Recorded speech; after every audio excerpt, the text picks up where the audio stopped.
बर्तमान बड़ खबर पानीपाग को नहीं पुणी आसुची नुआ अपडेट। बंगोपसागर में दाना बांधुची आउ एक लघुचाप पर लघुचाप पुणी राज्य को बड़ वर्षा सहित बन्या आशंका। एसबू जिला को सतर्क सूचना लघुचाप नेब कि बात्या रूप। हेलो फ्रेंड्स मु शक्ति आपन देखुचंती नरसिम्हा क्रिएशंस पेज। तबे याकु नै कोन रहिछि डिटेल्स इन्फॉर्मेशन आज रो वीडियो रे आपण माने जानि परिबे। तबे आपण माने जानिबा पई वीडियो को शेष पर्यंत देखंतु। ता पूर्वरु वीडियो गोटे लाइक करे सहित अलगा सांगो साथी मन को वीडियो को शेयर करनियतु। जदि फ्रेंड्स आपण माने हमर ए चैनल ले नुआ वीडियो देखुचंती पूर्वरु केबे भी हमर ए चैनल को सब्सक्राइब करनाती तबे निहाती चैनल को सब्सक्राइब करे सहित पाखरे आस्तुवा बेल आइकन को बजाय रखतांतु। तबे दुईटी लघुचाप दुर्दशा सरीनी एभली समय आसुची आउ एक लघुचाप। बंगोपसागर में पुणी दाना बांधुची लघुचाप। आसंता काली घूर्णिबलय सृष्टि होई परवर्ती 24 घंटे यह अधिक घनीभूत हेब। प्रभाव में 24 रु 27 तारिख पर्यंत प्रबल वर्षा रही। तेबे उत्तर उपकूल एवं दक्षिण ओडिशा रे 70 रु 110 मिलीमीटर पर्यंत वर्षा बनाई पूर्वानुमान करिछि आंचलिक पानीपाग केन्द्र।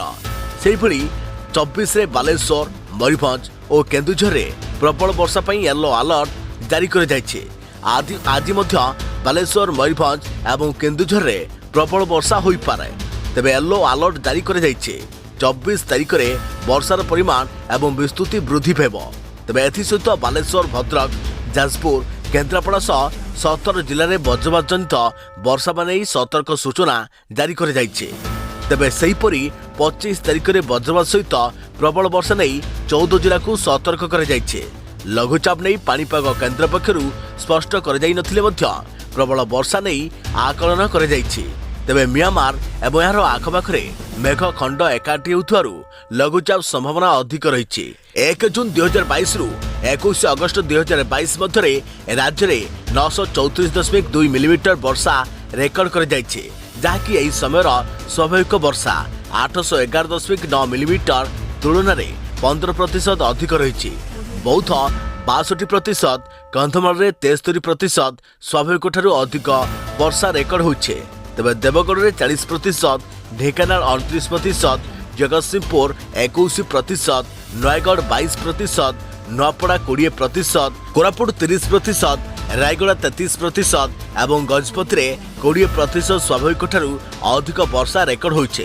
तेबे अवशिष्ट 20 जिले में यही समय मध्य स्वाभाविक वर्षा रेकर्ड होइछे। तेबे लघुचाप प्रभाव में राज्य को पुणी फेरी पारे बड़ बन्या। तेबे सतर्क सूचना जारी कले सरकार। सतर्क रहबेकु परामर्श। पुणी फेरी पारे बन्या स्थिति। तबे एथले बर्तमान बड़ खबर पानीपाग को नहीं बड़ सूचना। आग को नुआ अपडेट पाई आम चैनल सहित जोड़ी रहंतु। तो फ्रेंड्स पुणी देखाबो आगामी को नुआ वीडियो रे। से पर्यंत मु रहिली जय जगन्नाथ।